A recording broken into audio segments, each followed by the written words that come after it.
What's up, guys? Welcome back to the almost said Patreon podcast, but no, the TCG Scrubs podcast. That's after. Yeah, afterwards you can check out the Patreon podcast if you're a patron, which you can visit patreon.com/TCG Scrubs to become a patron. You guys help us out with a lot around the channel as well as getting things done, and we have some cool stuff on the way. Especially, so we have had cool stuff coming up. I got a message the artist again. But we have really cool stuff coming up in a couple months. I'm more excited for than anything.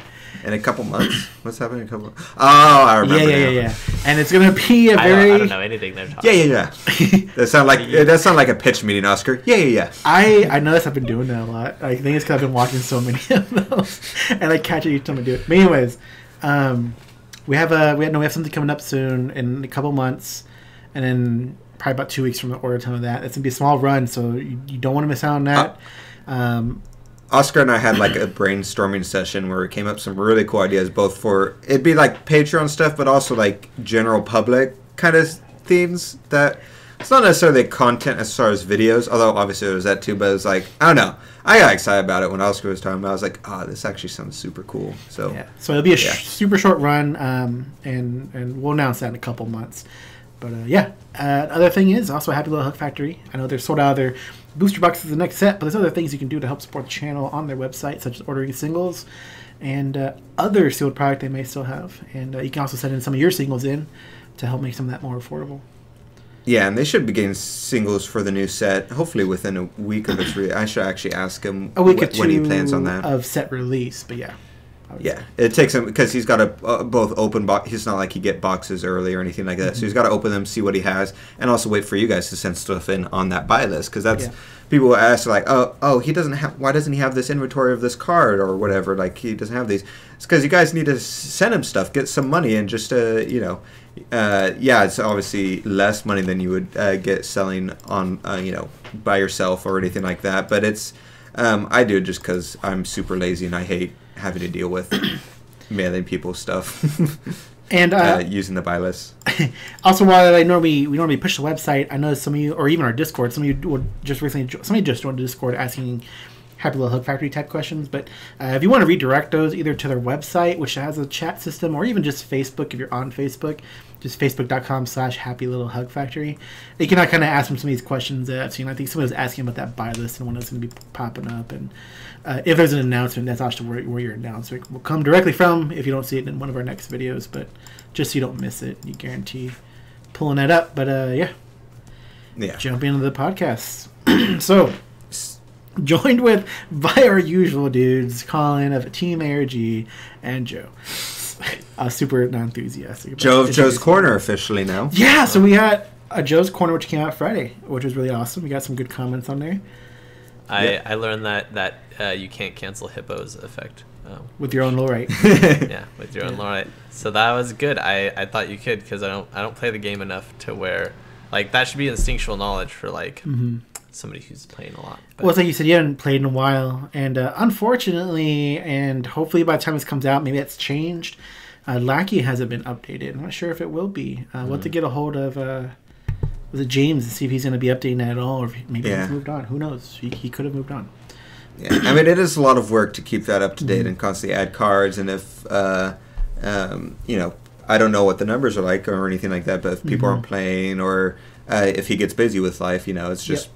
It's not like he's making money off of it. He's doing it for the community. So if it's not worth it, it's understandable. Yeah, I mean, if he's doing it and the only people playing are like you and me, then it's probably not worth his time. But we'll see what happens. And because it's also not as easy, I think, as say Untapped. They're able to upload their own images. I believe that's how that works. Meanwhile, Lackey has to program like a Excel file into Lackey to where to pull the images from and whatnot. But it's a whole thing. Hopefully we get something soon, because then me and Joey can't do any live streams of new content. Well, you can use Untapped. That's a good point. Untapped. Yeah, I'm not saying there's anything wrong with Untapped, or you guys are wrong for using Untapped. I'm just not. I don't personally like it, and I can't. I just can't get behind it. And it's funny because I was like, maybe it's because I'm new to it and I'm not using it right. But then I went in and watched Jeremy's live stream, and I'm like, nah, he's struggling too with everything I was struggling with. Yep, I just don't like it. It's not as efficient. Yeah, it's a hybrid. If it uses base programming as far as like what right click and stuff does, and it's meant for Magic and all that stuff. So it's not very intuitive for Force Willing. I don't know if you can customize it, but also just browser based games are just they're not as good functionality wise. It's very limited in what you can and can't do. So browser based is never as good as just downloading something. Like Lackey is such a small file. I wish Untap would create that and then allow users to adjust it as needed. Maybe not users in general because it's paid, but like some sort of program that allows people to adjust it so it actually suits the game and is more user friendly and intuitive. Like Lackey, it wasn't necessarily intuitive, but once you got the hang of it, it's so fast to just do everything and do whatever the heck you want you can do on it. And Untap, unfortunately, does not have that freedom. Lackey's definitely not as pretty as Untap. Untap is definitely up there in that end. Visually, Untap, is almost perfect. Lackey was like much more intuitive for what you're clicking. It's just like a operating system, like computer based. Yeah. And then I've only played Untap like twice though, so I'm sure if I played Untapped, I'd get used to it. But I mean, I'm assuming Jeremy plays quite a bit. It looked like he was having some issues just putting face down cards down. Well, it's like simple stuff from what I remember. Like when you untap stuff, it taps your other stuff. It's like, untap, no, it's not necessarily that. It's just not intuitive of how to do what you want to do. That's just not intuitive for what you want to do anyways. Like, you don't want to do the reverse of everything. Like, you don't want a good comparison stuff to tap. Not the best comparison, actually, because visually they're both good. But, like, you've got, like, Android and iPhone, and, like, I feel like Lackey's Android, where we can do way more stuff and customize and stuff like that, whereas Untap is more straightforward and simple, but it's way less you can do. Like, you'll learn it right away probably for the most part, but then there's nothing. Whereas Lackey, you can actually go down to the dirty specifics of what you can go and throw together an epic stories match super easily without having to. You can create a deck way easier. Well, actually no. Untap does have the feature of uploading a text file, so I'll give Untap that is way easier on that end. But yeah, and I think aside from like maybe just outages due to updates or any behind the scenes tinkering, like it probably has better server consistency as well on Untapped. Oh yeah, well they charge stuff, so they're able to actually pay for stuff. Yeah, but besides that, I will. I know people are gonna hit the comments, probably arguing the point. Like, I'm gonna give it a fourth chance. Yes, fourth chance, and I'll try it again. I'm gonna start now, not now, tomorrow, and maybe me and Joey can play a couple games during a week if he's free under certain days, or Colin, and I'll give it a chance. I'll see it through, and then we'll do another podcast next week and let you know how that progressed. Yeah, maybe I'll actually go onto it and play some games before we actually record, so I didn't actually know what I'm doing. Yeah, because that's like 90%. For me, that was like 90% of why I was messing with stuff up. I also feel like that's what made why I maybe lean towards Lackey more, is like it was smoother content we produced as a result, aside from misplays, but yeah. But yeah, moving on. Yeah, so we talked about Lackey for quite a bit. Yeah. I know we're going to talk about pre-release. Was there anything else we're going to talk about before we jump into pre-release? Oh, Banlist is up. We never talked about our thoughts on that. We just did a short video. I did my quick video. And I did the video on ARG going over my thoughts. So if you guys have thoughts, you can go ahead. Joey? I thought it was good.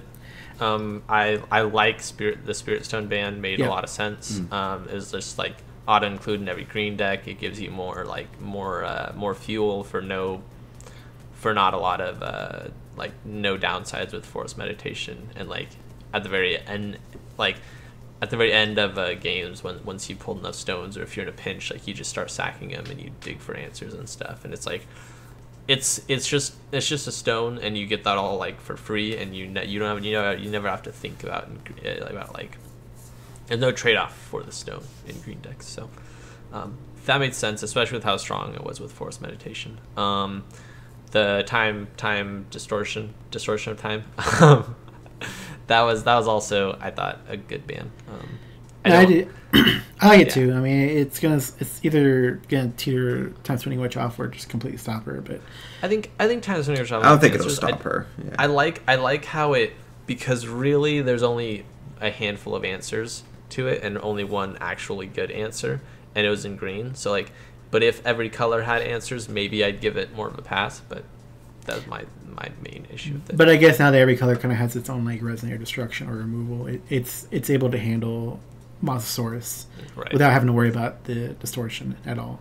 Right, and like I think a ruler that can still have a 1-cost ramp up pumps like multicolored deck is going to be relevant anyways. Like on the other hand though, you know, looking at some of the past like AGPs and stuff, like she wasn't, you know, we've had fairly diverse top 8s, you know, mainly green and Tyson New Witch and Keurig, but I do think this will open up the meta like way further, which is great. What are your guys' thoughts on the lack of Lorite? I'm okay with it. I mean, we'll see how it turns out going forward, but I don't know. We'll see. Yeah, I really don't have an opinion on it. I don't know where to stand on that situation. Right. I thought Distortion Time was a more egregious offender for like unfun stuff than Lorite, even though I do think Lorite is a little unfun. But I mean, I'm kind of with Oscar. Like I agree with Colin that it's probably not. I don't think it's good to be put in, but I also think that like maybe banning it is too far. I don't know. I don't know. I guess I'd prefer it banned, but maybe print more stuff that cancels like activate or automatic abilities, just that aren't on a body. Or like it does. Yeah. If we had replacements for it, like I don't know, it'd be okay. Like we already we have Aaron Diet and we have Keys' Call currently, but those only target resonators. But I don't think, and I'd said this before, especially with how these new rulers work, I don't think we should have something that can cancel the ruler's ability because they cost so much to come in, and none of them have imperishable or anything like that. Like they get a one-off, and the fact that you can cancel that one-off for one does hurt in this new format. But you know, we'll see, because Lorite was something that was run, and it had to be run in pretty much every deck in order to counter Time Spinning Witch, because of Time Distortion. Both Time Distortion gone, maybe not every deck will run Lorite, and therefore Lorite will sort of retreat back into green decks, and then it's still super dumb strong in green decks, but it's not something you have to worry about against every deck you go against, and therefore it doesn't necessarily need to ban. We just need to, you know, deal with it until it rotates, essentially. That's like a total 180 of how Colin used to feel about it. I honestly... No, I still think it's a dumb card that should have never existed in the first place. But without Time Distortion and in a monocolor format, I think Lorite will retreat to green-only decks. And as long as green-only decks don't dominate again, then we'll be perfectly fine competitively. I think that's a good point you have. But yeah, no. Last little bit, I was going to tidy up something real quick. Is like our Keyforge video we released on Sunday. Yeah, we messed it up, but we did. What did we do wrong? No, we just messed up, and as in like we forgot. I know I forgot. Cause Colin didn't do it, even though he knew he could do it. What do they call it when you just tap them? Oh, Reaping. You're talking about you could just reap your creatures for more amber, and we weren't doing that. We're like playing for a good hour, and we're like, yeah, just play till we forge 1 key instead of 3. And then we did that, and it ended, and I was like, yeah, it probably would have been a faster game had we done that correctly. But we're working on it. I think we'll do 1 or 2 more videos of that. That'll be like a weekend release, and then we'll see if there's even any interest beyond that. It's good. It's a fun game just to do randomly here and there. If you ever find a deck, you just pick 2 up and save it for if your friends are ever bored or something like that, and you'll play something different. Once you get the rules down pat, it's fun to just pick up once in a while and play. It's not something that you need to consistently play. Colin, how would you know that if you don't have the rules down though? What? Dug himself a hole. I was just joking because like how do you know it's a fun game once you have the rules down pat? Because I know it won't take an hour to do one round in it. Then once we have the rules down, that's how I know it'd be fun. Because I had a decent amount of fun. It probably would have been more fun doing 1 round for 1 hour if we weren't like. If I didn't know we were being recorded, messing up at some point. I knew we were messing up somewhere that made it an hour. So that like, but if it wasn't for that, and we're just hanging out having fun, then like maybe I've been like, oh, that was still fun. Like 1 hour game. I don't even know if we mentioned it in that video or any podcast before this, but that was the 3rd time recording that video because we messed up harder even the first 2 times. One was a warm up, and we stopped halfway in, and then number 2 we're playing. We're like, Oh, damage sticks. It doesn't clear like Force of Will. We were supposed to be using these damage counters this whole time. That's what these are for. So we had to re-record that all over again. And then when we finished it, and Colin's like, "You should be reaping." And then like we finished the game, and he's like, "I don't know why you didn't reap." And I was like, "Oh, that's what you meant." No, we're going with it. We're not doing this again. So that's why it came out that way. Because at least we weren't like incorrectly playing. We just weren't using all of our abilities, powers at our disposal. Yeah. I saw a comment that said stuns go away on creatures or something. Yeah, but that wasn't too relevant. But yeah, the stuns should have been gone a turn before we were removing them. I think that's what that came down to, right? No, they should have sticked longer. They only get removed when you choose that house, and we're removing them at the beginning of the turn. We're not choosing that house purposely. Which makes sense. Otherwise, the stuns a lot of times could be useless. So they still like the video, though. Anyways, yeah, right.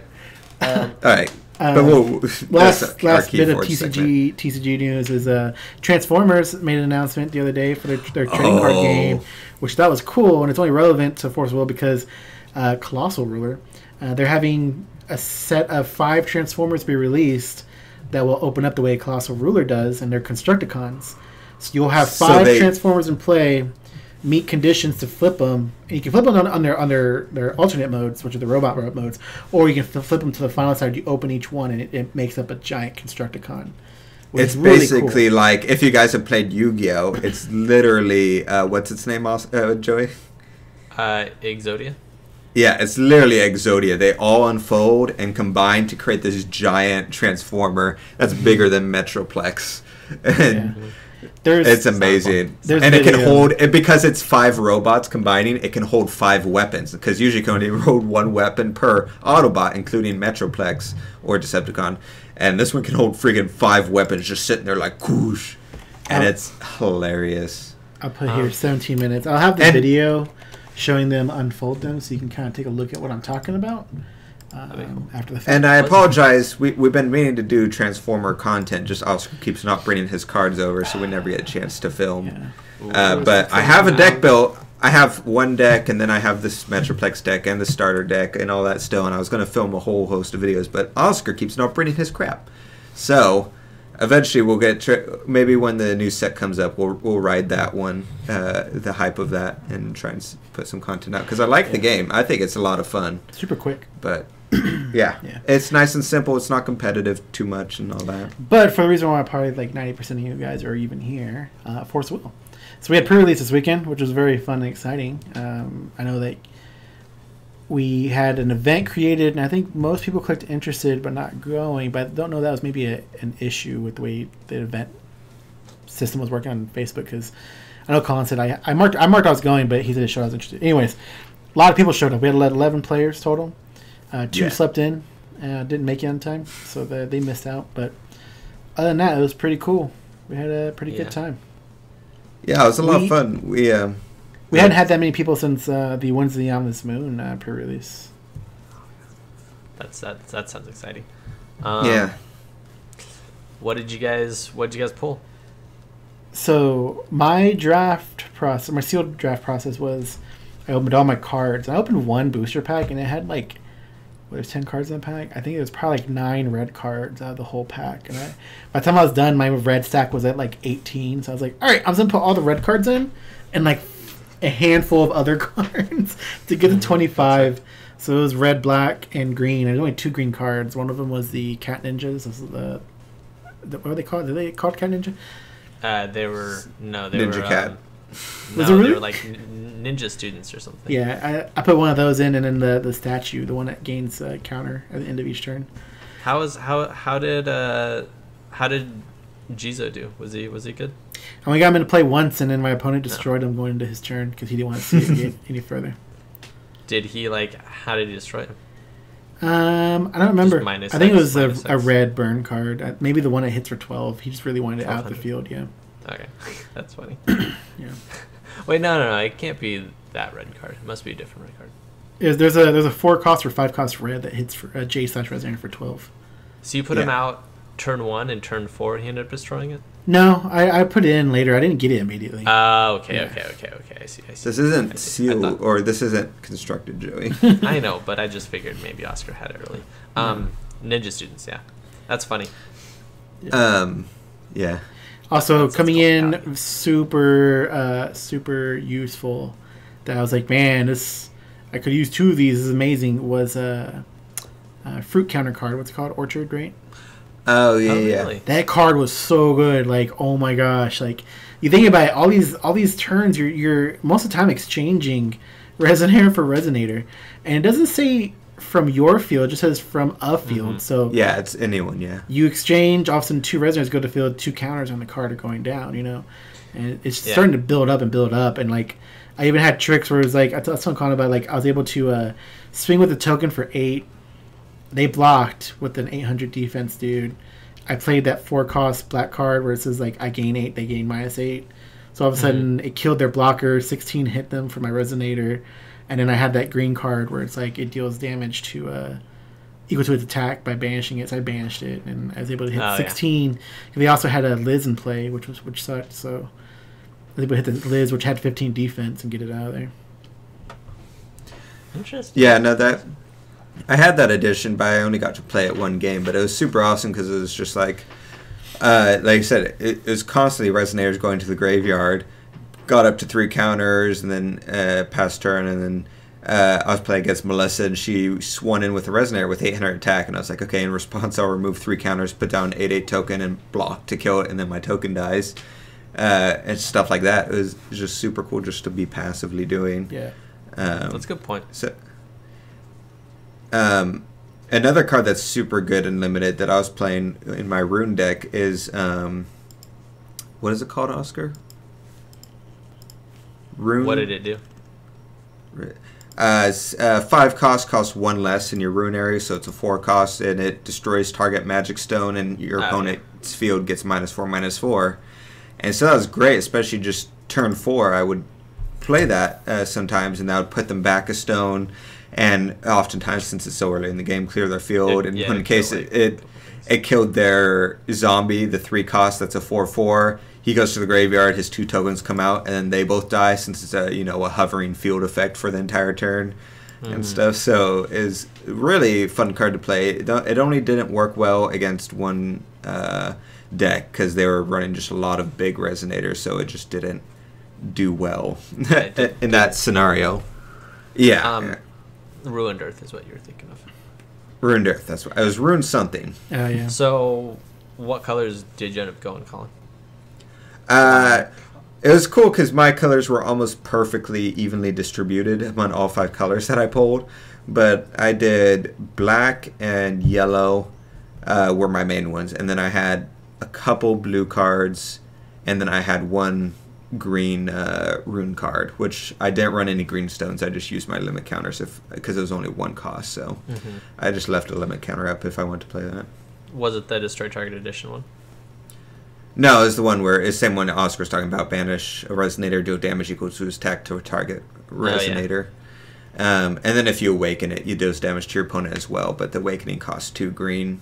And avoid. Well, I mean, specifically 2 green. In order to play that off, I'd need all 3 limit counters, which usually I saved for a card that turned out a lot of people were running and was really good, which was Mystery Box. So this is one we had talked about in spoiler about how, obviously it's terrible, and I didn't think it would even be running sealed, but I put one in my deck. Melissa had one in her deck.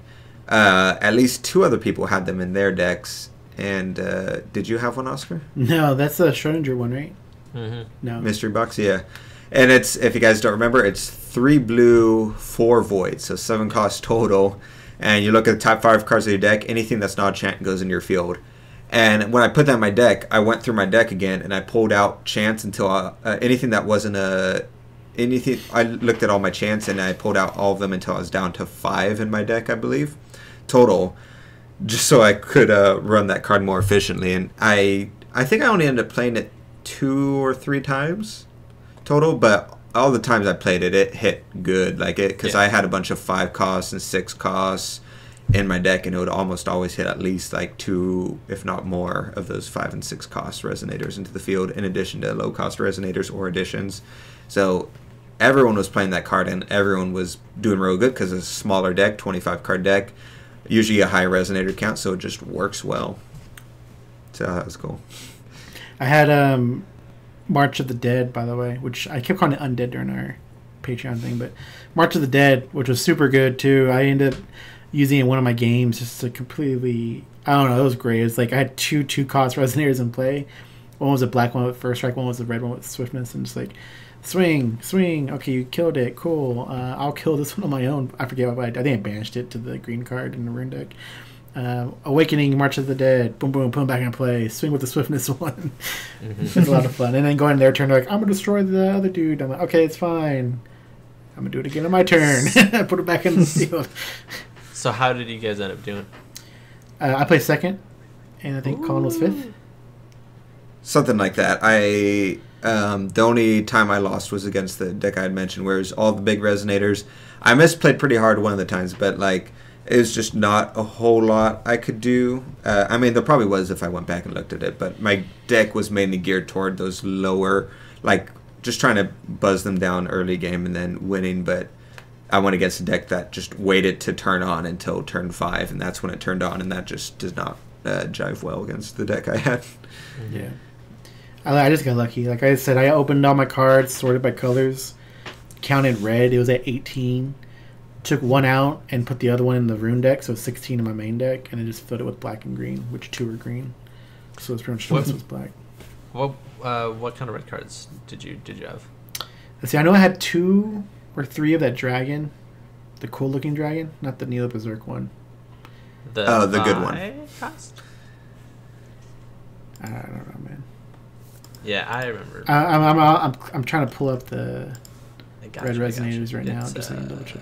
That's not it. But it's the one that when it attacks, it deals 200 damage to J resonator. Oh yeah. Annihilation Dragon. Yeah. 1,800. Yeah. Yeah. I had a Frontline Warrior, the ladies, that Lady Wong's card. Is it Ma'at? I had 3 numbing hedgehogs, which were really useful. Those are actually super useful. Yeah. Was the Mahat good? No.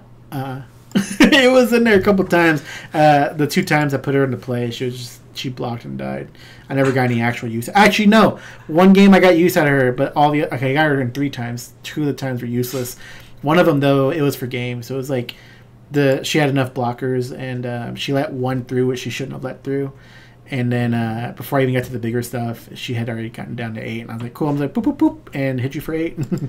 And weird, that scenario I talked about, that exact scenario I talked about. In sealed? Yeah. In any format. No, it's... I'm going to show you, Joey. I pulled a 4. I'm going to trade Oscar for another 4. I think she got a 4. Or was it Melissa? Someone got a 4. Yeah. I'm gonna make a deck out of it. It's gonna be great. But Numbing Hedgehog was really great. Just being able to drop it and saying you can't block there. And I think it was a turn where I put one down, did that, and then I also had that one card. I don't have it pulled up here, but the 5-cost rune where you look for a 1, 2, and 3. And I was able to get a Numbing Hedgehog again. I was like, you can't block there either. And I just kept going. I was like, cool. Now I'm gonna start swinging. But it was pretty awesome. And then Sand Soldier, Sema. Hawaii guy, Searcher. I only got Searcher into play once, and I lost that game.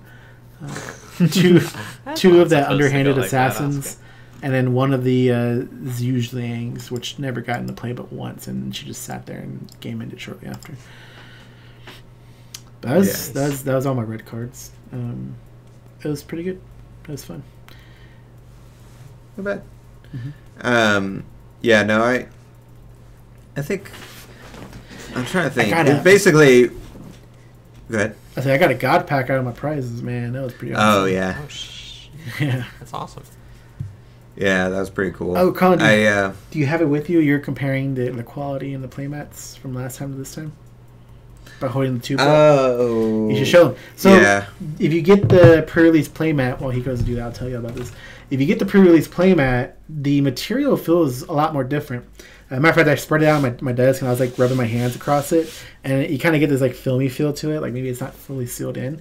But Colin was noticing because he got one of the raffled playmats because we had 2 kits, first, second get playmats, and the other 2 playmats would get raffled off to other players who didn't get playmats. And then she busts out older playmats, and she had 4. Oh, that's dark. I thought the lights went off. And then, so she had playmats from the last pre-release, and she was handing those out as well. And Melissa got one, and Colin holds them out like that, and you'll see here in a second when he does find it. And he probably had to go out of his room. I think there was a quality difference. They must have gone with another new printer, but for playmats this time, and took kind of a step down. I wonder if the GP playmats also had the same effect of reduced quality. But is he back? Here he comes. I don't know why he's cheesing so hard right now. Yeah. What's so funny? I'm just sliding around. It's fun. What were we talking about? I told the whole story about the playmats, and we're just waiting for you to show your little thing that you were showing me when we were there, and you're like holding them out. Because we got, she had leftover playmats and stuff like that from previous things. Although this one is I think the Winds of the Ominous Moon Italian playmat she randomly had. But, so this playmat, let me hold it. Woo. Oh yeah. Alright, so there's that. Here's the new one. It's hard. You see this little floppiness going on? It flops around. Yeah. Here, let me see if I can. I'll much thinner. No. Yeah, pull these out. I see. You only need to pull it out. You just need to hold it at the end, and you can see it just flop over. Yeah, but so you can kind of see the texture of this, but specifically, you can get a good idea of the thickness there. So let's compare that to this one, because I noticed this. So, oh god. You see this is just like melting in my hand. Yeah. When I was holding mine, I was like, wow, it's like a piece of cloth now. Right. Can you see that thickness difference? Yeah. But yeah, it's like a blanket. If you put it on your desk and rub your hands across it, you get like a filmy texture in your hand after a while. I mean, that seems like some of the not Force of Will playmats I've seen. I know I got Brett, one of our other friends, like a little Legend of Zelda playmat, and it was that same kind of floppy feel. And I think I've seen like a couple other playmats where like, yeah, it's not as thick, but it's closer to like a really thin mouse pad kind of feel. Well, like it drapes onto your hand. I bet you that's it. Maybe they got it done at the same print company that does their cards, and that company made us mouse pads, but not play mats, and so they're like, oh, we could probably do that. But right.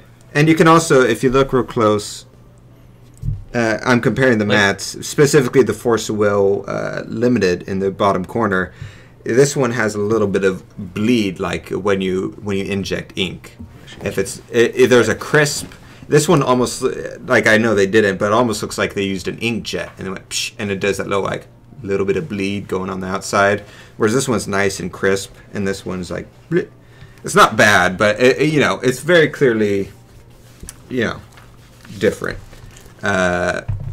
Which I'm curious why. I mean, if it's all in the same company that's doing their cards, then obviously it makes sense. If they can't do something nicer, it's probably way cheaper just to get it all done in one place and easier. But if it's at a different place, then I don't know what's going on there. Because, I mean, our TCG Scrub playmats that we've made for our patrons and stuff are much better quality than this is. Okay. Yeah, they're thick. See, the first thing I noticed... Not as thick as the old pre-release playmats. They're not as nice as the one I just showed, but they're nicer than the new one, I should reiterate. Well,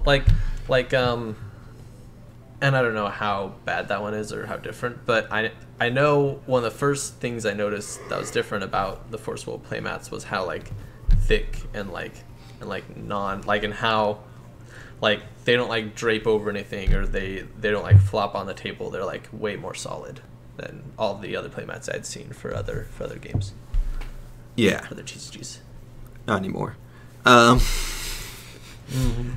Yeah, it's fun. The card quality is still... Although, I pulled a foil.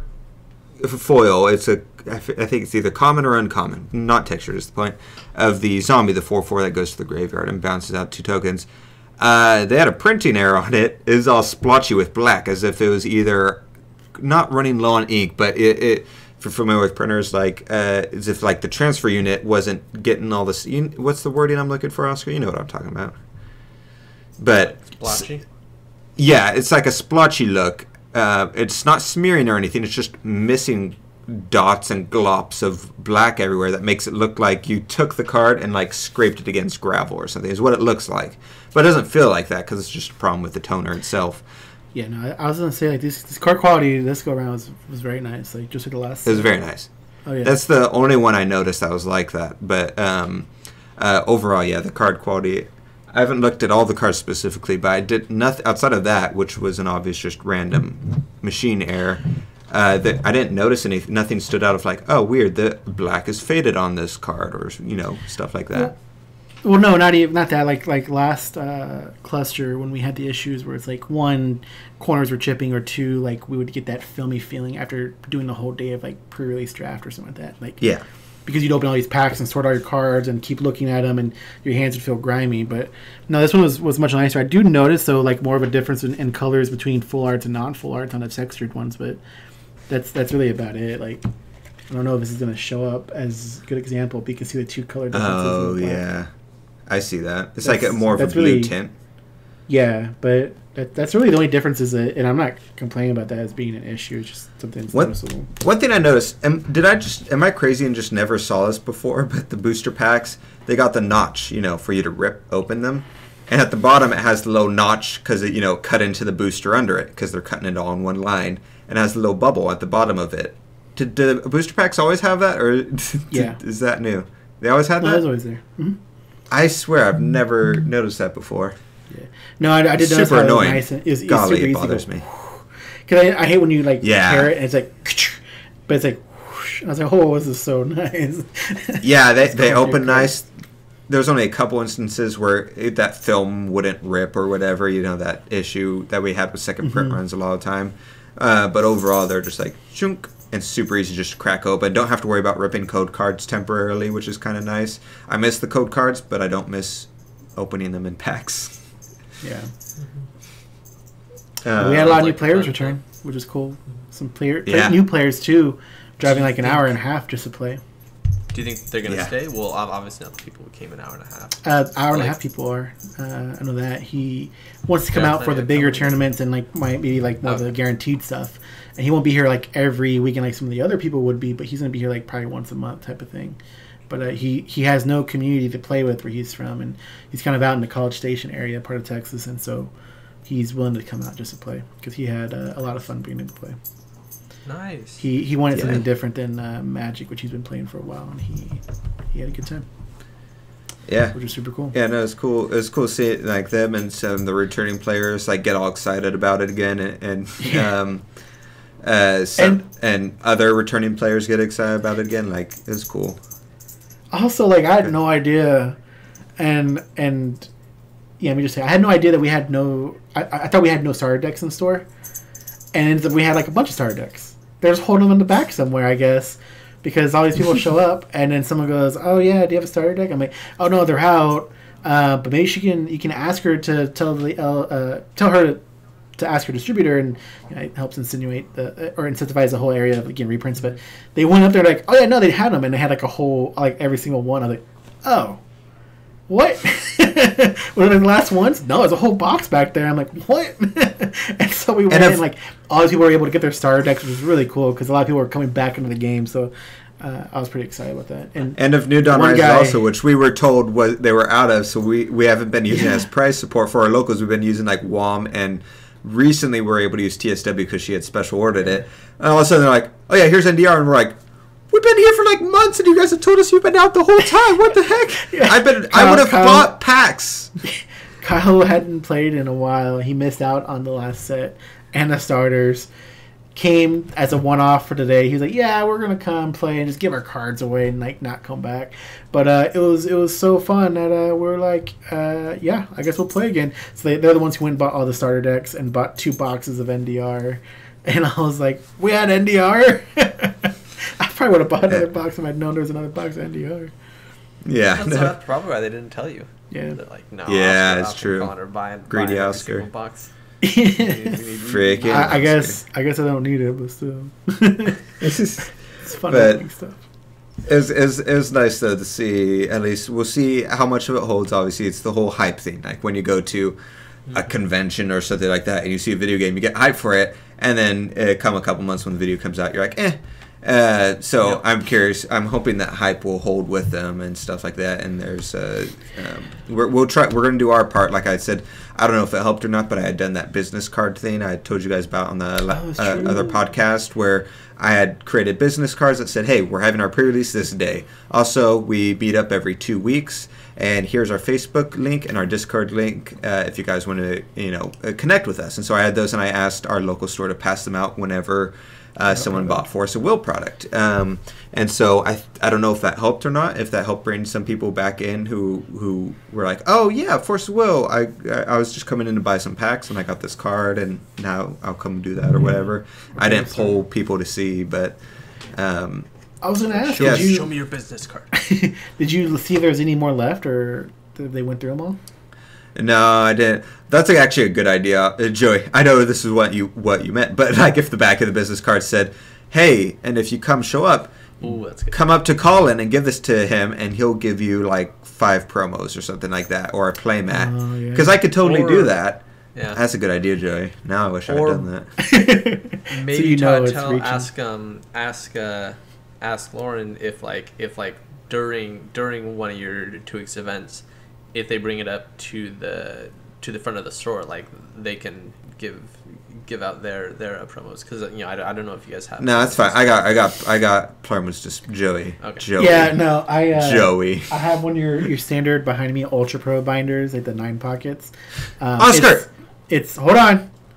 It's full from start to finish of promos, just straight up promos. Like there's so many. I didn't get my boxes to store my cards. Oh wow, Colin! I've been looking forward to that. I put all my cards in nice, neat stacks, ready to go in the box. I mean, the cats were already starting to knock them over. To be honest, oh my god, I'm so bad now. She only has like the single line boxes. Go to Rogue's Gallery on your way home, since it's on your way home. They have the 5 row boxes and 2 row boxes.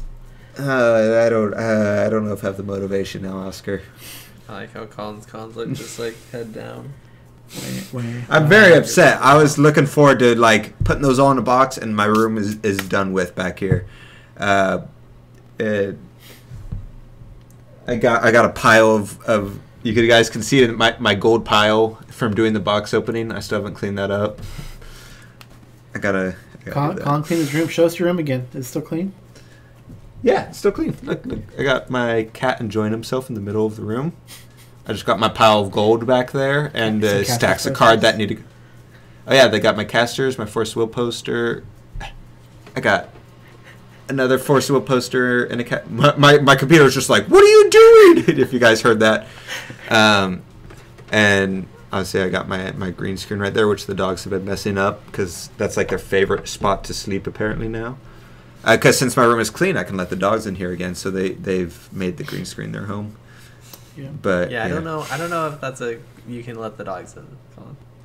No, it's fine. Once it's clean, they're fine. They literally just plop down in the middle of the room usually, or on the green screen. That's why it's not fine. Anyways, yeah. Let us know in the comments how y'all's pre-releases went, and if it was as fun. I did see quite a few though that were like. Nobody showed up, so I bought the packs. Here's what I got. Or someone. I saw one. One was also where only 2 people showed up, so they split the pre-release kit and just made like god decks against each other. Like it's like, hey, here's my deck. How'd yours go? And I was looking. I was like, there's like 12 SRs in there. What kind of cheating magic is this? And he's like, oh, we split the pre-release kit. I was like. Still, those are great ass pulls for what $100 or something he spent. That's pretty good pulls. Yeah. So I had meant, because I think the last pre-release primer and all of the primers, I always like try to end up finishing like, hey, let me know how you guys did in the comments and like how your pre-releases went, and do it for this last one. Oh, and I was like, Joey. I was like, oh, I don't people know are sad now. They're like, oh, Joey doesn't actually. Who am I going to tell how my pre-release went? Well, hopefully we'll get people talking about it in these comments. So yeah, and then that'll make up for me not asking them. Also, let us know what you guys thought of. I'm curious how it'll go of Alpha Investments box opening. Should have come out yesterday. I haven't seen it yet. Obviously, we recorded before, but I'm really curious what he hasn't done a box opening for Force Will since BFA, I think. No. Did he do one after that? He did, and I think it was a patron supported one. Oh, yeah, I think I remember that. But I'm really curious what his thoughts are, especially if he talks about, like, because he did a Patreon post. He started selling his boxes to $10 and up patrons. And he said, you know, boxes in stock. He has 200 boxes. He's selling them for $70 a piece. Obviously, you have to be $10 and up patron, so you're technically already paying $80 for the box, which is like what Happy Little Hug Factory sells for. So it's not like you're getting. If you're already a patron, obviously you're getting a deal, but like it's not like, you know. But it. I'm curious because he. Well, and I think you have to be a patron for like 3 months before you can start participating in those deals, and to avoid people trying to take advantage. But he reiterated how Force Will isn't going to be doing second print runs, and that we haven't seen a second video yet. But the way he said it sounds like Force Will now has a new policy after the second print run of TSW of just they don't do second print runs, period. So that's that'd be pretty interesting. Maybe he's just, you know, saying like, oh, they haven't done second print runs and they said they don't want to, so he's taking that as definitive they're not doing it. Mm-hmm. But I'd be curious to find out about that, because what happens if the game explodes all of a sudden during one of the releases or something like that? Which obviously I know is very, very out there and stuff like that. But or if we have a situation like TSW where we have to have a second print run. But I thought that was interesting. But he's selling those. But I'm curious on his take on if he would talk about the card quality, the card value, if he's already looked at the secondary market to see what the past set and this set is and stuff like that. I'm curious on his thoughts and what you guys think. Checking in on stuff. He joined our Discord. Yeah. Remember how weird? Oh, yeah. I got scared because it said Alpha Investments join your Discord. Hello, Alpha, and like our bot thing did, and I was like, "Oh, is that him?" I don't know if that's him. I thought it was a troll at first. I was like, "Come on, check with him, find out." And he's like, "Yeah, no, he popped in." So I was like, "Oh, yeah, he wanted to see what he does was saying." Yeah, he does. He said like once a month or so he checks in with all the card game communities to see like what's going on and stuff, and so. He joined our Discord, so I was like, oh, nice. I'm curious if he joined the official not official, but, you know, semi-official Force Wood Discord and stuff like that as well. Well, I mean, I'm in a lot of those Discords, and when I clicked on him last time, I saw it. There's only one mutual one. That was the one we have. Mm-hmm. Well, I think because I read one of his messages to us or whatever, and I think somebody had talked about the video we had done. And that's how he heard of us or something too. Oh, okay. And yeah, we still have only the one mutual server. Okay. But, yeah, no, I thought that was cool. Yeah. He thinks our server is pretty cool. I'm hoping it'll. I want to see. He'll do some cool stuff for Force of Will. And it's part 2 of the Q&A with Jeff. I want to hear the rest. I'm very curious. Yeah. Yeah. Yeah. Where the heck is that? And if he's releasing a Force of Will video box opening Monday, that means he'll at minimum probably stagger a week in between each video. So probably not for another week. We'll see that Q&A part 2. We'll see. But yeah. Yeah, we'll go ahead and wrap it up there. I know it's around the 48 minute mark, but hold on. Oh, never mind. I'll tell you guys about this later. Like okay. I was gonna. You can do it on Patreon. Right. Okay. All right, but thank you guys for listening, for watching, and everything. Available everywhere now. We got Stitcher, which is new. I don't know if you guys use that, but they want to check iTunes number. iTunes numbers aren't as high as SoundCloud numbers, but SoundCloud numbers are pretty high. Especially, we're not on. What's the big one? What? Not. What's the one that everyone uses? The app on your phone. Oh yeah. I use Google Podcast. No. Yeah, but most people use the one that Rooster Teeth even had trouble getting on. Oh, Spotify. Yeah, no, that's Spotify. We're not on Spotify. Spotify. If you guys have Spotify, help us get on there. But no, if you add up our numbers everywhere, like through YouTube and everything I can check, it's like upwards of 400 to 500 plays on a given week. Oh, buddy. Yeah. Sorry. Anyways. We'll see you guys next week. Yeah. And see you guys on the Patreon podcast if you're a patron. On TCG Scrubs. Bye. Yeah. This is my official resignation. They're booting me out. Sorry, guys. See ya. Nobody liked Joe's Corner.